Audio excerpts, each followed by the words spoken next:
Hello everyone and welcome to another video. So today I'd like to continue our calculus discussion by talking a little bit about triple integrals. So today's discussion is going to be pretty quick because this is going to be a direct follow-on to some of our previous discussions where we talked about things like double integrals as well as surface integrals and parameterizing surfaces. And we're going to see that a triple integral is really just an extension of some of those ideas with an added dimension. So if you haven't seen some of these previous videos, please take a moment, pause the video, go back, watch these first, and then continue with this discussion because I think it's going to make a lot more sense if you've watched these other videos first. So, assuming you've seen all of those, let's just set the stage for the idea of a triple integral. These are sometimes also known as volume integrals, and the reason why is, let's go ahead and consider, let's say you have some scalar function or field, let's call this f, and it's defined at every x, y, z location in three-dimensional space, right? Now, this function is going to be defined over some closed bounded region T, which I've tried to draw right here, but again, it's hard to draw a three-dimensional volume in a two-dimensional blackboard. So maybe to help us imagine this, I've got a volume, maybe like an apple, right? Let's pretend that this is the volume T, right? That corresponds to the picture on the board, right? So it's a three-dimensional object or volume or region in three-dimensional space, okay? So the idea with the triple integral is we're going to try to say that there's this function f, which is defined everywhere over this region, T, right? So there's some function f of x, y, z, and this could measure and describe some aspect of this region. Like maybe in the case of this apple, maybe this measures the amount of sugar in like grams per meter cubed, right? It's how sweet or how dense is the sugar concentration at a given location in this apple, right? So the idea with the triple integral is pretty simple. All we're going to do is we are going to examine a location, I don't know, let's pick some x of k, y of k, z of k location, right? This is some spot, and what we're going to do is we're going to carve out a sort of three-dimensional little volume cube, so to speak, right? So here is some cube. Let's call this thing, I don't know, volume K, something like that. So it's a little cube with a width, length, and a height, right? So again, to think about that in the context of our apple, right? So I've actually carved out a little section. I don't know if you can see this here. Let me see if I can dig this thing out. There we go. So here is a little cube of apple, and I guess technically I'm trying to make this a cube, so maybe what I need to do is I need to cut off this surface right here because this is a little bit curved because I'm really trying to get a pure rectangle. So there we go. Okay. This is my horrible approximation of that small little volume, right? It's a tiny little piece or a tiny little rectangular chunk out of this thing T, right? Out of this region T, okay? And all we're gonna do now is we can basically say that we've got this little chunk there, right? And now what we wanna do is we can imagine saying that, okay, you have this little function where you can now evaluate it at this point of interest, right? X of k, y of k, z of k, right? So in this case, this gives like the amount of sugar per meter cubed at that location x of k, y of k, z of k, right? And now if we just multiply it by this volume, I guess maybe we should call this delta vk to denote that it's a small little volume. Maybe let's call it like that, delta vk. Right, so I'm going to multiply this by delta vk. So you can see that this is kind of an approximation of the amount of sugar in this little volume, right? Because the function gives us sugars per meter cubed. I multiply it by the volume, which is the width times the height by the length, which is kind of in meters cubed. So we end up with just grams of sugar, right? That tells me how much is in that little one chunk, that little piece that I carved out of the apple, right? Now, you can probably imagine if I just sum this up from, k equals 1 all the way up to n, this might give me like the total sugar in the overall region. And now it depends on how many of these n chunks do I carve it up into, right? If I make big chunks, I maybe don't get such a great approximation. If I make small little chunks, I get better approximations, right? So you can see that as this n goes to infinity, right? As I make smaller and smaller slices and I get more and more accurate and smaller chunks, right? This is basically the idea of a triple integral. We are just going to chunk up this entire region in all dimensions, take tiny little volumes, and then multiply those small volumes by this function to give us some idea of the overall, quantity of, in this case, sugar over this entire region, right? So the idea with the triple integral is all we're going to do is we would like to basically integrate over all three dimensions over the entire region T, right? This entire region T, we are just going to evaluate this function over that small delta dv, right? So as n goes to infinity, this delta v becomes like a dv. It's a small infinitesimal area, right? So again, the other way that you might think about this is just, if we're doing this in nice rectangular coordinates, it's the function, right, evaluated at x, y, z, and then this dv, it's a width times a length times a height, right? Or dx, dy, dz, right? So this is the idea of a triple integral, right? I think the easiest thing to do now is maybe let's look at an example of this in Cartesian coordinates. All right, so let's look at an example. Let's say you've got a cube which is 2 meters by 2 meters by 2 meters in dimensions. And let's say that we know that the density of this cube changes depending on where you are in the location of the cube, right? And the way it changes, the specific density in terms of the kilograms per meter cube, is described by this function rho here, where it's just x plus y squared plus z, right? And now what we were asking is, if this cube is located at a region, x from 0 to 2, y from -1 to +1, and z from 1 to 3, what's the total mass of the cube in kilograms, right? So again, to visualize this, again, it's just a cube, and in fact, the thing that makes it interesting is now the density is changing. In fact, instead of me just trying to describe it, let me show you a little spinning animation movie that I made in Mathematica, and as you can see, it's nothing special. It is literally a square cube. The thing that's interesting is you can see that those varying shades and colors are denoting different densities. So some regions of the cube are dense, some other ones are not so dense, and what we want to do now is integrate the entire density function over the entire cube to find the total density, or excuse me, the total mass of the cube given the specific density, right? Okay, so that's what we're going to use our triple integral to do. So what we've got then is the total mass is basically just going to be the triple integral over the region of this density function, dx, dy, dz, right? So the triple integral, I think the easiest way to look at it is, okay, we know what the density function is. It's just that guy over there, right? It's x plus y squared plus z. And now we can really do this in any order we want because this system is, the region T is perfectly rectangular. So let's keep it in this order, dx, dy, dz, right? So the first integral is over the region x, and we know x now runs from 0 to 2, right?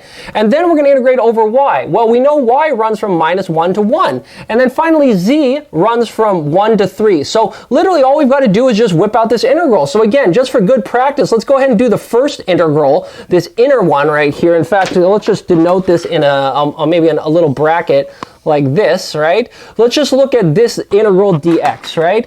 So the outside integrals stay the same, right?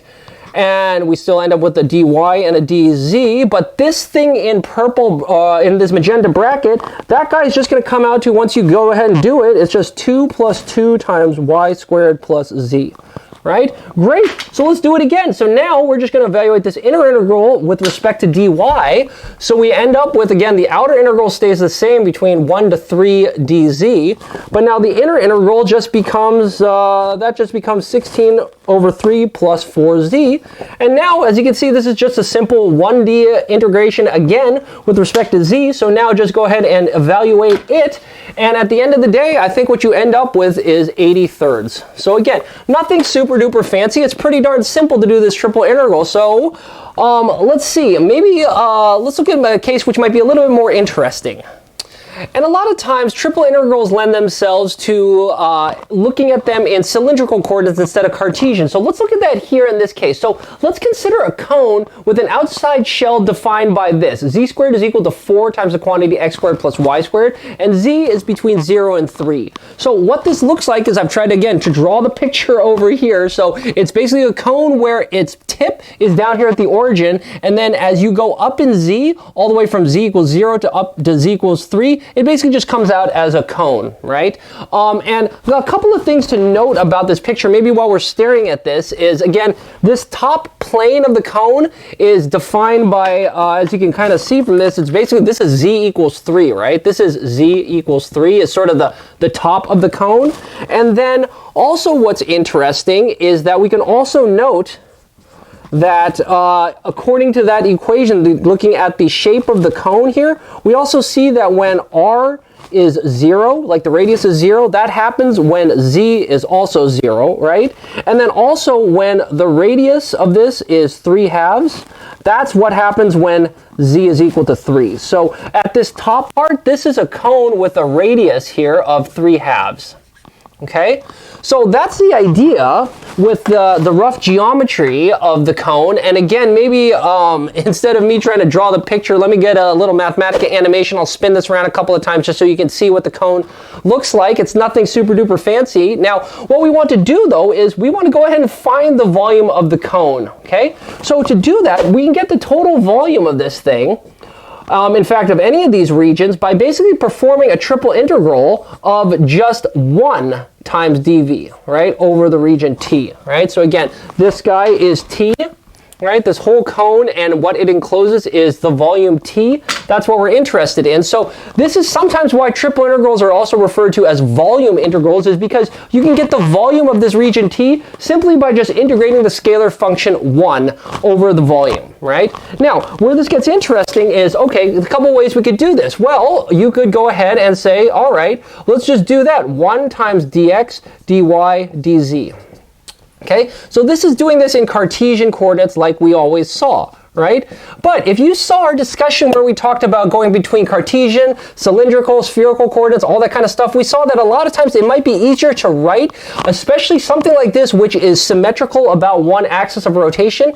Let's write this in cylindrical coordinates instead. Now, the only thing that we're going to have to remember is that when we go from Cartesian to cylindrical, we have to introduce an extra factor. So now what we're saying is, all right, I still want to integrate over this region, but instead of going dx, dy, dz, we are now going to go ahead and go over a radius, an azimuth angle, and then z, right? So what ends up happening is you take the function, and we actually have to evaluate the function at the Cartesian coordinate system, using the Cartesian to cylindrical coordinate system, right? So if you remember, right, the idea with that was everywhere you see x, you need to input r times cosine of theta, and everywhere you see y, you need to input r times sine of theta, right? This was the conversion between Cartesian to cylindrical coordinates. So we need to take the function and evaluate. Anywhere you see an x, you need to replace it with this. Anywhere you see a y, you replace it with this. Luckily, our function is really dumb, right? It's just 1. So this remains the same thing. But when we do this process, converting the elemental volume from our Cartesian to a cylindrical, we actually have to introduce a term r here, right? So now we can go ahead and integrate over dr, d theta, dz.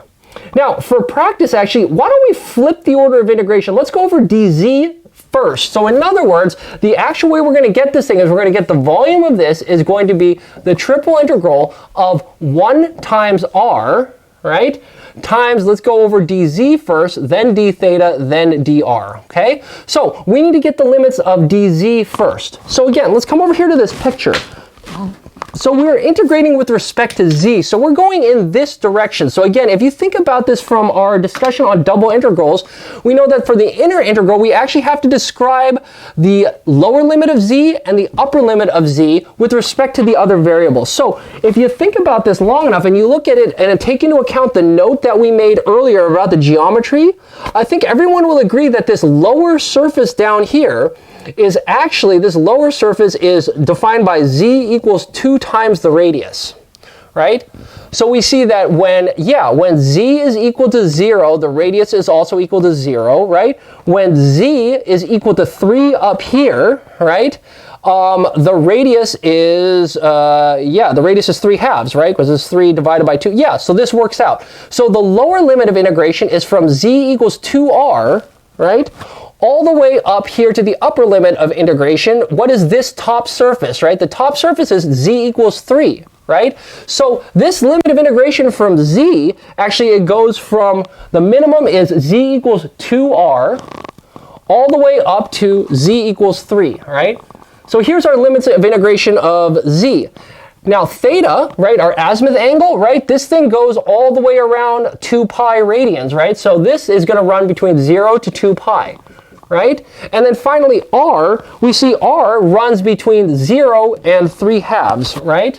So 0 to 3/2. So at that point, we've set up our triple integral. So again, all we need to do is just do this thing piecewise. So again, let's just focus on this inner integral with respect to z, right? So again, our outer integrals stay the same, right? We still got 0 to 2 pi, and then 0 to 3/2, and then we still have d theta and dr. But now by the time you turn the crank on this inner integral with respect to z, and then evaluate these limits of z, I think what you end up with is this, it becomes 3 minus 2r times r. Okay, great. So again, we're just going to do one more. Let's take this single integral over d theta, and we will then leave the outer integral untouched between 0 and 3/2 and dr. So we've got the inner part. This guy becomes 2 pi times 3 minus 2r times r. There we go.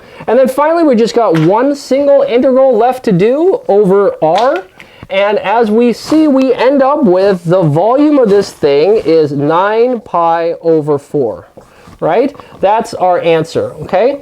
And again, we can actually check this because there's a pretty well-known formula for the height, for the volume of a cube, right? So let's just call this the volume of a check, right? If you remember what the volume of a right angle cone, which is what this exactly is, right? I think it's pi times the radius squared times the height divided by 3, right? So in this case, we see that the radius of this guy is 3/2, right? So pi 3/2 squared times the height of this thing was 3 over 3. So again, you work this guy out and you get basically 9 pi over 4, right? V check. And these things do indeed match up, right? They check out. So yeah, this looks like this guy worked. So, as you can see, you can do triple integrals and cylindrical coordinates fairly easily. Why don't we keep going? Let's look at spherical next. All right, so to round out the set, let's look at the last one, which is spherical coordinates. So let's consider a partial sphere defined by, the radius just goes between 0 and capital R. But let's only consider inclination angles between 0 and pi over 2. Again, remember the inclination angles are basically like the latitude of the function. So you can kind of think about this as basically only being sort of like the northern hemisphere of the globe if you want to look at this, right? Because typically the inclination angle is going to run between 0 and pi, but in this case we're only basically getting 90 degrees, so we're only getting the top half, or the northern hemisphere, right? And then let's have our azimuth angle run between 0 and not 2 pi, which would be all the way around, but only 1/3 of the way around, right? I'll divide by 3. So again, remember, azimuth angle is basically the same thing as longitude if you want to think about this. So in this case, if you think about this, we're really only talking about, the reason it's a partial sphere is it's only the northern half of the sphere, right? And then the longitude is only going to go between 0 and 120 degrees, not 0 and 365 degrees like you typically would. So again, this is, here's a picture of it so you can visualize it. It's the top third, so to speak, of a sphere. So really it's 1/6 of the entire sphere, right? That's the object that we're interested in analyzing, right? So again, in this case, it is very easy to analyze in spherical coordinates. So let's do two things. Let's first go ahead and just find the total volume of a sphere of radius r. And then let's also look at, again, let's use this density function we looked at in the first part of the discussion. This is the same density function that we used for the rectangle. Let's assume now that this is applied to our sphere here and look at finding the total mass. So let's do part A first, right? Finding the total volume. This is basically the same thing we did in cylindrical coordinates, right? Where all we're going to do is integrate the scalar function 1 over the rectangular area. However, in this case, we don't want to do rectangular Cartesian coordinates. I want to change this to spherical coordinates, right? So remember, this was our conversion again from Cartesian to spherical coordinates. So to do that conversion, all we have to do is evaluate this function. Anywhere you see x, replace it with this. Anywhere you see y, replace it with this. Anywhere you see z, replace it with this. And again, in this case, it's really easy because x, y, and z don't show up in here, so the 1 carries down here to the 1, right? But now, to go from dx, dy, dz to dr, d theta, d phi, right, we have to add our term r squared times sine phi, right? That was the consequence of changing this to Cartesian coordinates. So at this point, we've changed it to spherical coordinates, right? We've now changed it to spherical coordinates, so now our radius just runs from 0 to r, as we discussed up there. The theta, or the azimuth angle, goes between 0 to 2 pi over 3, as denoted right here. And finally, the inclination angle phi goes between 0 and 2 pi over 2. So again, this is a turn the crank problem. I'm not going to go ahead and do it step by step. I'll just go ahead and crank this into Mathematica.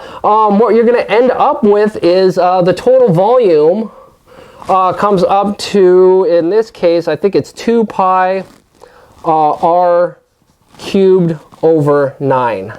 Okay, so again, we can go ahead and check this, right? I think if everyone remembers that the volume of a sphere, right, is, what is the volume of a sphere? I think it's 4/3 pi r cubed, right? And again, you got to remember, this is an entire sphere. We only want 1/6 of the sphere, so I need to multiply this by 1/6. Right? So again, if you do this, I think what you end up with is, yeah, 2/9 pi r cubed, right? Which again is the same thing that we got by performing the triple integral. So part A is done, and also part A helps us make sure that we've got our limits of integration and we've got this conversion correct. So now what we can do is let's do part B, right? So part B is now saying that, okay, this is not a uniform density sphere, it's got this distribution. And again, just to show you what it looks like, I'll just go and spin the picture around a little bit. So you can see there's that part of the sphere, and then overlaid on it is a density plot showing some parts of the sphere having higher density, some parts having lower density. That's again what those color codes mean. We now need to integrate that all up over this region in spherical coordinates so that we can get the right answer of the total mass. So let's go ahead and change this now to part B, right? So now I don't want the total volume anymore, I want the total mass. So what I need to do now is, again, we are now not integrating just the scalar function 1, we're going to integrate our scalar function rho of x, y, z over dx, dy, dz, right? And now this function rho, we can actually replace that with, what do we have here? It's x plus y squared plus z, okay? Now, this is where it gets a little bit more interesting. When we convert from from Cartesian to spherical, we need to use this representation, right? So again, let me just take this part and scoot it all over. So I'm going to get the r squared sine phi. I'm going to just move this over here. So r squared sine phi, that doesn't change, right? This is dr d, what order did I do this in? Dr d theta d phi. Right? But now what goes into here is the scalar function, but I need to evaluate this thing at everywhere you see an x, you basically got to plug in this term. Everywhere you see a y, you got to plug in this, and everywhere you see a z, you got to plug in this, right? So maybe I should have written it like this, right? Right? So that means I need to take this, so x, this becomes, well, and tell you what, instead of skipping steps, let me just go ahead and write it out here, okay? So now, let's go ahead and, we're no longer looking at volume, we're getting the total mass, right? So this thing, let's just set up our limits of integration remain the same, right? So 0 to capital R, 0 to 2 pi over 3, 0 to pi over 2. But now, we've got that guy. So now x, instead of x, it's this thing, right? So it is r sine phi cosine theta.